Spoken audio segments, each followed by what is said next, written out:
In terms of trying to prevent atrocity crimes, you look at the demographics of Syria and it looks simply like a minefield.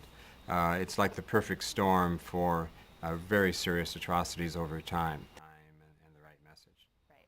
And a lot of people saying once this kind of violence begins to pit one community against another, it's very hard to put the pieces back together. At some point you can get to a point of no return.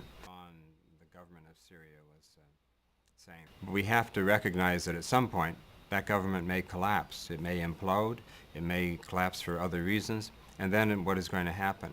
At that point it's very important that local communities be organized across sectarian lines. To the negative vote, two members.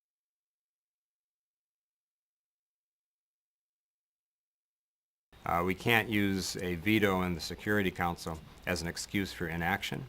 It also shouldn't be an excuse for further violence by the government. So I think we have to have a single message, and we have to recognize in some ways what happened in the Security Council is really an urgent call for everyone to redouble the efforts to try to solve the problems in Syria, and if at all possible to do that peacefully and politically.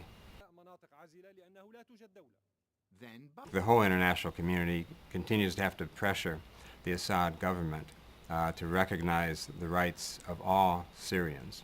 But very important simply to cease the violence. It's not good enough to talk about reform in the abstract while you're repressing the people with mass violence. It simply has no credibility. So I think that message has to be very consistent. I think the pressure has to be there. I think it's important that the international community speak with a single voice.